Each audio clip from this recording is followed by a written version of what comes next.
going up on a Tuesday. Actually, it's Thursday, not Tuesday. All right, YouTubers, welcome back. My name's Dave, like always, and you found do it yourself, do it right. Today, got my Harley hat on and shirt on. You know, I'm out here in a long sleeve. It is spring. It's a little chilly, not bad, but it is spring officially. And in my mind, that means I've got to get Charleen ready for the summer. And what that means is I'm gonna do a 3-hole, actually a 2-hole oil change. And the reason why I'm not doing a 3-hole is because, well, my air ride blocks the transmission drain plug. So in this video I'm just going to do a 2-hole, but I am going to show you the 3rd hole in case you guys don't have air ride and it doesn't block your your drain line, your drain hole. But we'll show you the 3 holes, show you how to do it. You know, we're gonna get Charleen ready fluid wise for some summer riding up here in New York. So get ready, get set. We're gonna change some oil.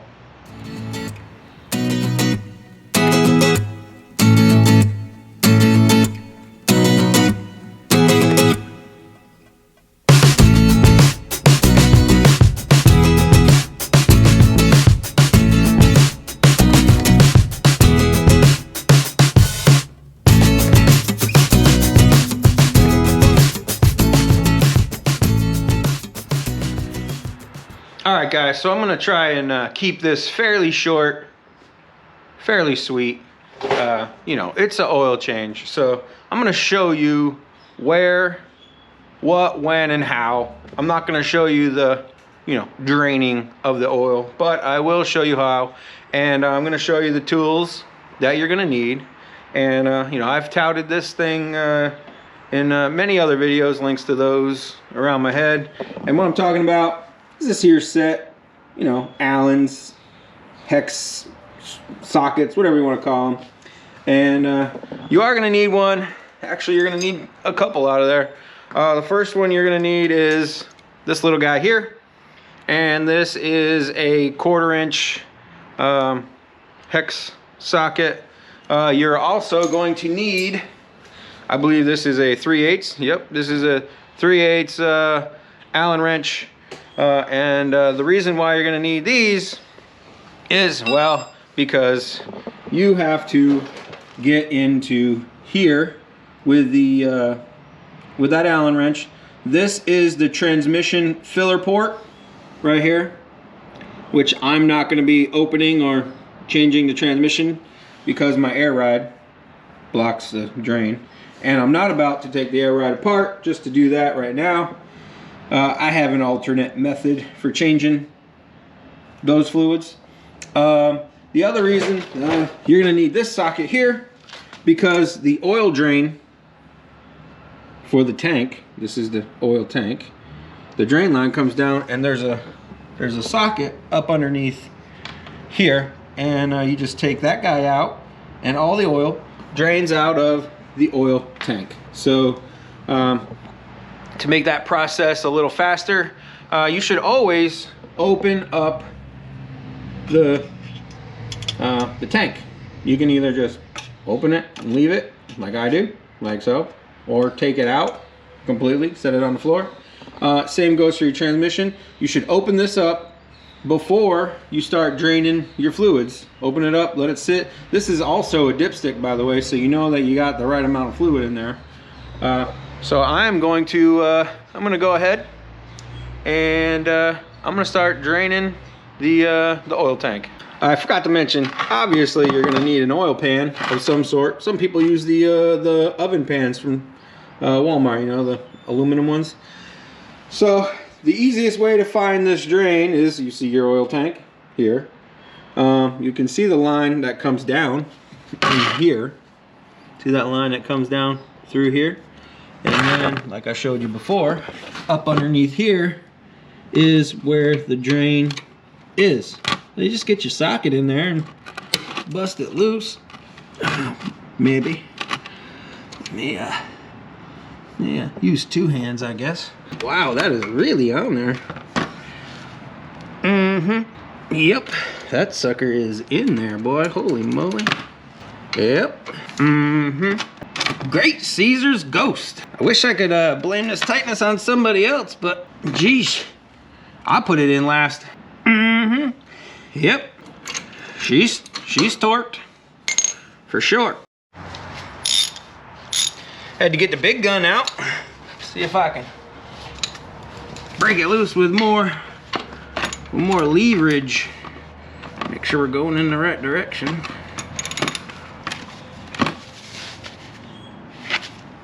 Oh, yep, there we go. Yeah, a little quarter drive, just didn't have enough, but to get it out. So now the fun part's trying to get all this out, trying to get this plug out without getting oil all over yourself. Oh, I should have probably ran it first, because that oil is thick and it's cold. So note to self, make sure you run the bike. I totally forgot to mention that. Make sure you run the bike, get the oil a little bit warm. I thought it would still be warm because I ran it just a little bit ago, but apparently it's cooled off and it's like syrup. While that drains out, I want to point out one thing. On all of these drain plugs, there's a little magnet, just like on your car, your truck, whatever. Most of them all have magnets, and you want to look at it to make sure that there's no large pieces of metal or graphite or anything like that that could cause concern that maybe your engine is gonna give up the ghost a little early. So you always want to make sure that you clean this off, make sure that there's no giant pieces of metal, and then obviously when it's done draining, you throw it back in. You know, when draining your oil, you always want to make sure that you rock your bike up level, so you know, so all the oil comes out of the tank. Just a little food for thought. It'll help you get all that old oil out of there, so you know, you don't mix the new oil with the old oil. So while that oil is slowly draining, I did an oil change video on Black Betty here, and I didn't tell people what kind of oil I was using. I don't know if that really struck a chord, but some people really wanted my opinion on the oil that I used. So on this one, I'll show you what I'm using.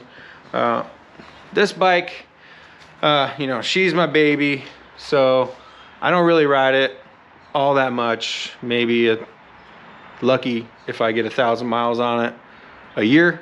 So this bike, I put some Lucas full synthetic 20W50.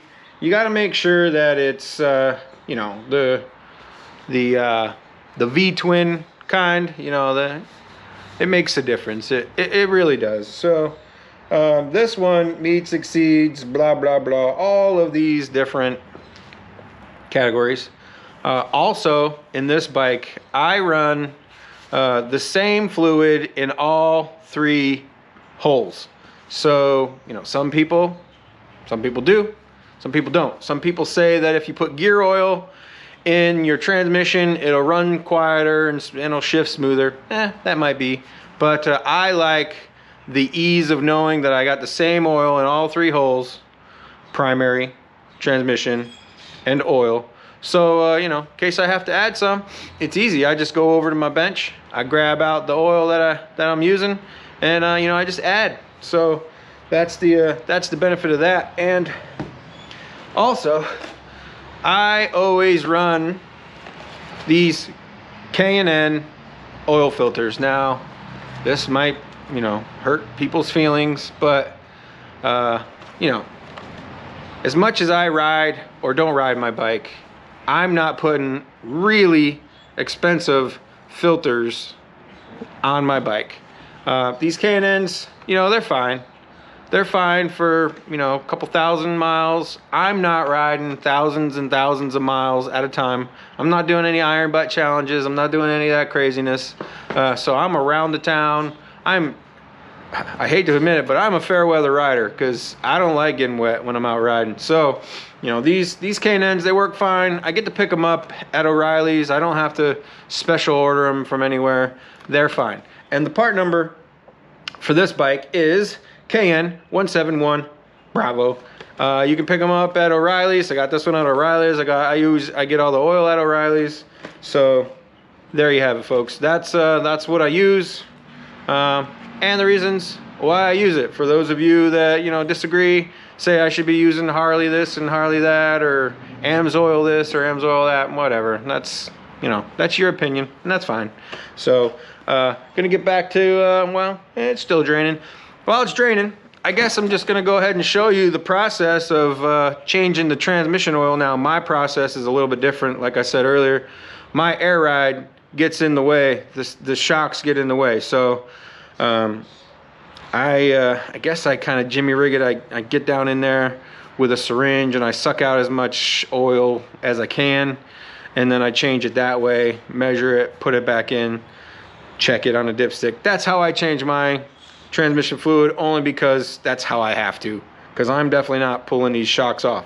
So for those of you that do not have air ride, like I said earlier, this is your fill port right here. 3/8 Allen wrench to get in there. You don't really have a lot of room. You can kind of jimmy rig it and get a socket in there, and then use a 3/8 socket, and then use a 3/8 wrench, and, you know, get on there and turn it out that way.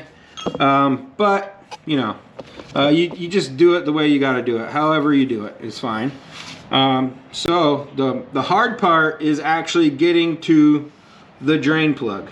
And to get to the drain plug, you basically take your transmission, go down, go all the way over into where the shocks are, and then you got to go up between the shocks. And once this is done draining, I got the oil plug back in, I will I'll show you where that drain plug is, or try, because mine is blocked. All right, so while the engine oil is still draining, it must not have gotten too warm, because it's taking its sweet old time. Over here on the other side of the bike, I'm going to show you the primary, where the drain plug is, and how to get it to drain a little faster. And the way you do that is you got to take your primary cover off. Now, this is obviously aftermarket. These are Torx bits. They're 27s. You just go ahead and pop that off. Have a nice little spot to put it so you don't scratch it up, because it's all nice. Make sure you don't bust the gasket, because that would be bad, and then you'd be leaking down here. And then the way you find the drain is you simply do the same thing. You just kind of come down and you come to the bottom of the primary, and you see this guy right here? Boom. That's your primary drain. And it is the same exact size as all the rest of them. They're Allen bits, you know. That's why I say you got to buy this kit if you're going to work on your own bike. It's a quarter, still a quarter. And you just go ahead and get that loose. So what I'm going to do is I'm going to be daring, and I'm going to try to drain the engine oil and the primary at the same time. And well, probably going to make a mess, but figured, why not try?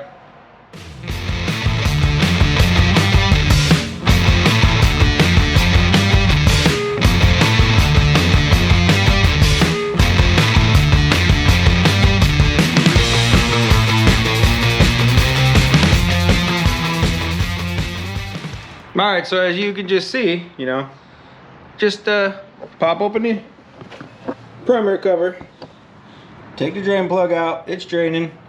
I also like to take the time to look at all this stuff in here, make sure you're not seeing anything, you know, obviously messed up. I also do the same thing over here on the cover. Clean the cover up, make sure there's not anything, you know, any signs of wear, metal particles, and you do the same exact thing on your plug here. You just clean it up, make sure that there's no big pieces of metal, and then you know, you just basically put it all back together. It's not rocket scientist.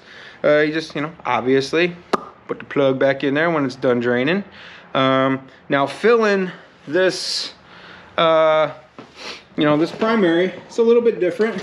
Mine has a cutout here, so I have a little funnel that I just jam right in there, plug it in, and put the oil in.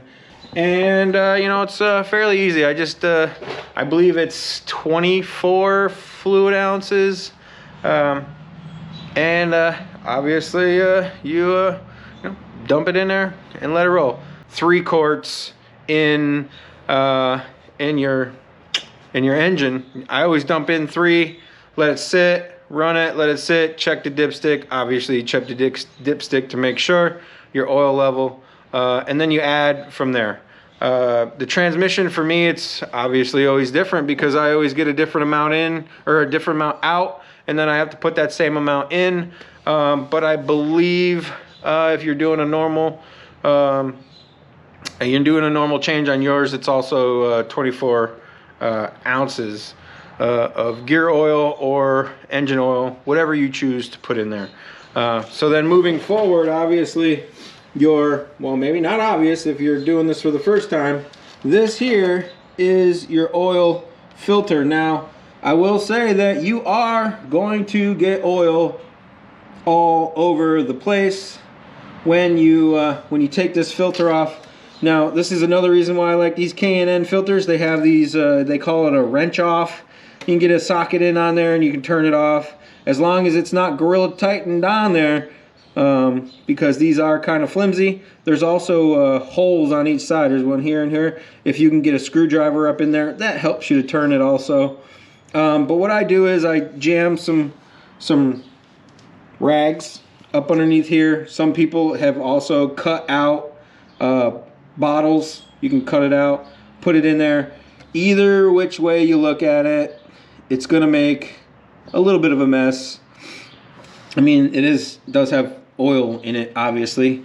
Typically what I do is, you know, it's an oil change. So every time I do an oil change or a 3-hole change, I always wash the bike afterwards. I mean, I'm already out here, I'm already working on it. I wash the bike, get all that residue out of there, off from there. And like I said, I'm getting this thing ready for spring. So, you know, why not wash it, make it look that much better. So I'm gonna take you back over to the other side because I know the drain is done draining now.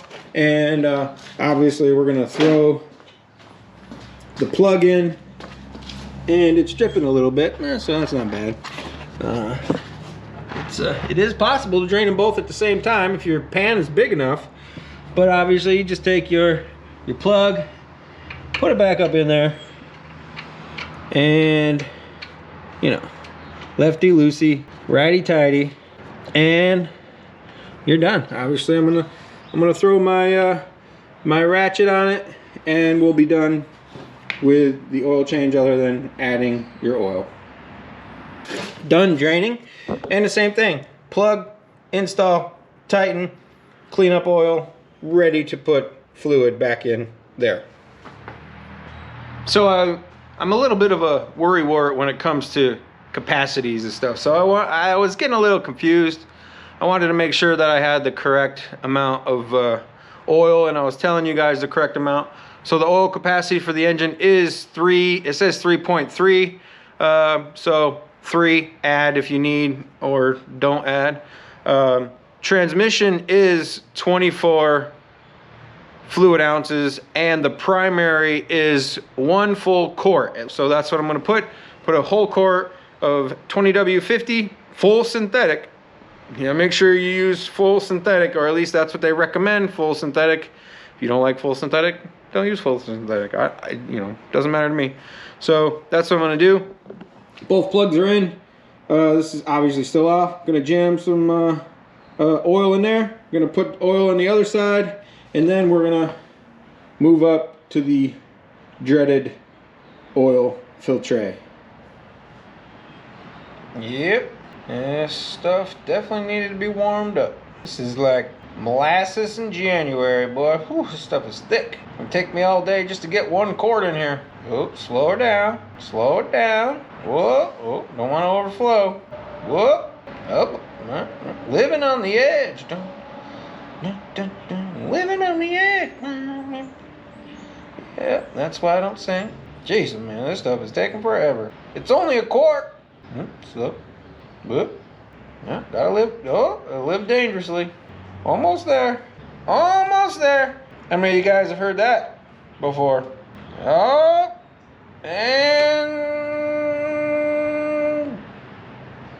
well, I was gonna say done, but just you know, like Maxwell House, good to the last drop. Now, gentlemen and ladies, when you put this primary cover back on, these bolts do get torqued. I believe they're 27 inch-pounds or something like that. Now you should do them in a crisscross applesauce kind of pattern. It doesn't matter, you know, you can go just as long as you're crisscrossing. Doesn't matter which, you know, 1, 2, 3, 4, I don't care, it doesn't matter. Just crisscross them so the cover goes on there nice and straight and flat, and your seal in there makes a nice seal. What I do is I just, you know, I tighten them down pretty tight.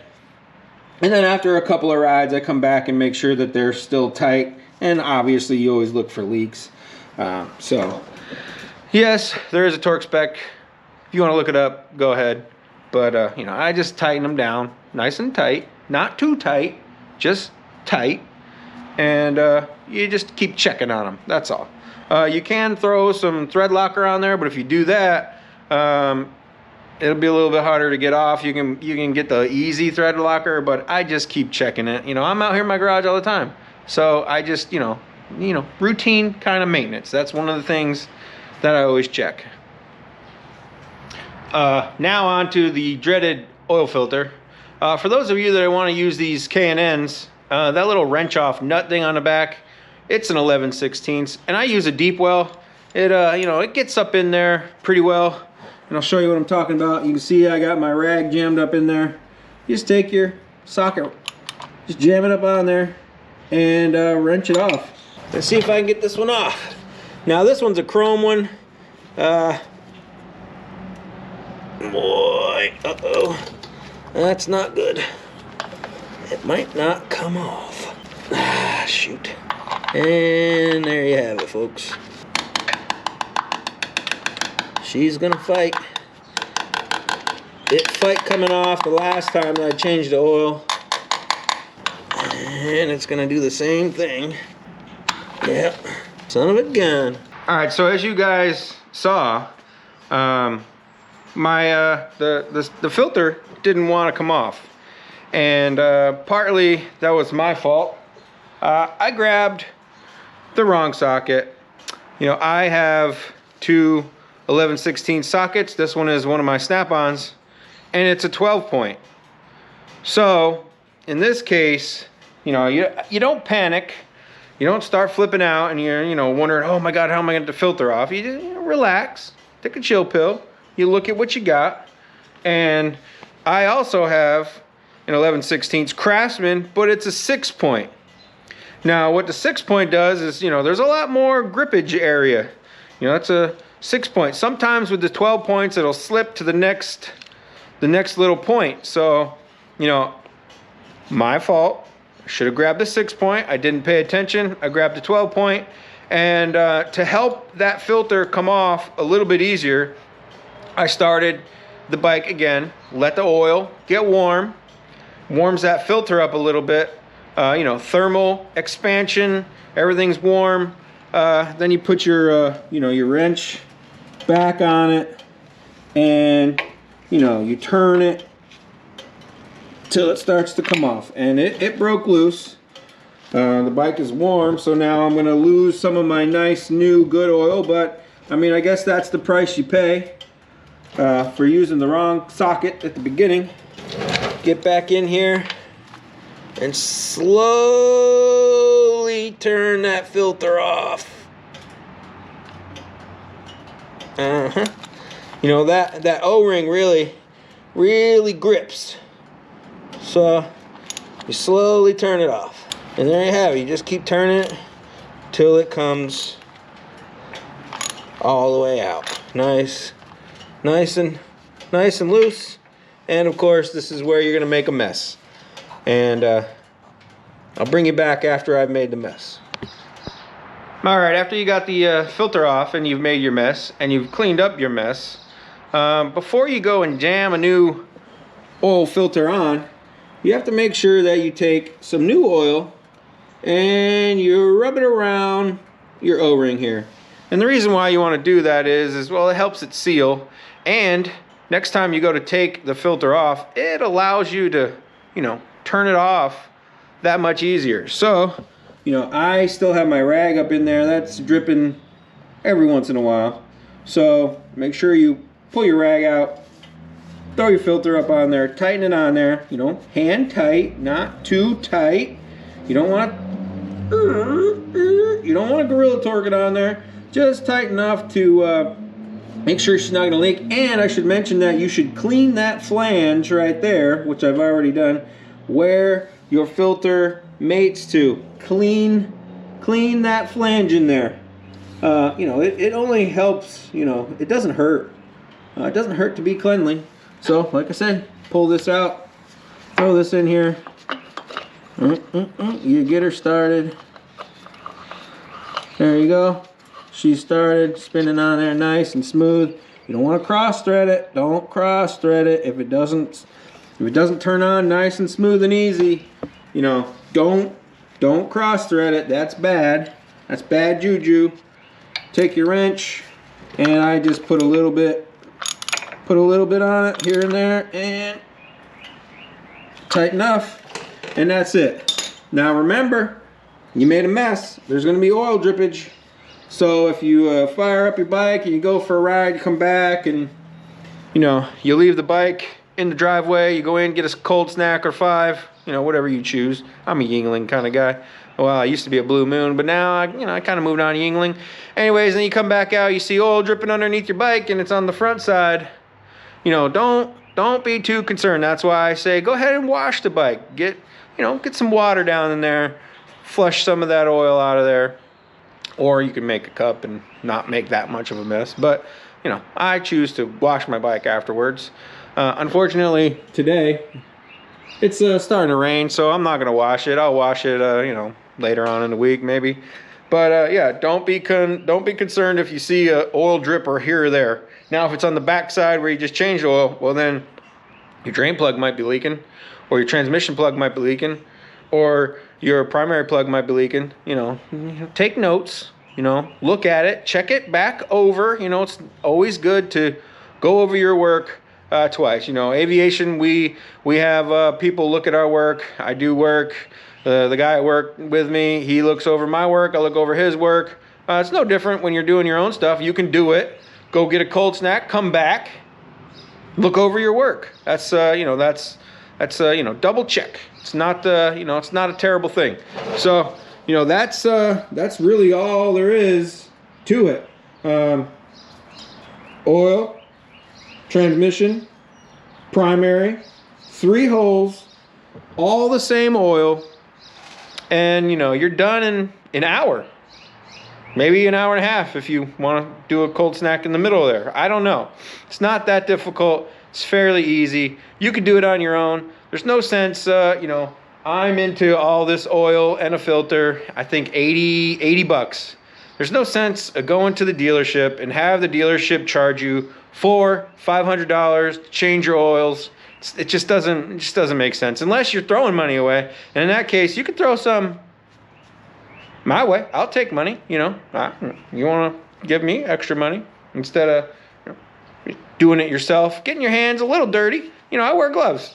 Sometimes I don't. Sometimes I do. Just, you know, you can get your hands dirty. It's not a big deal. This is super easy. Change your oil. It's not that difficult.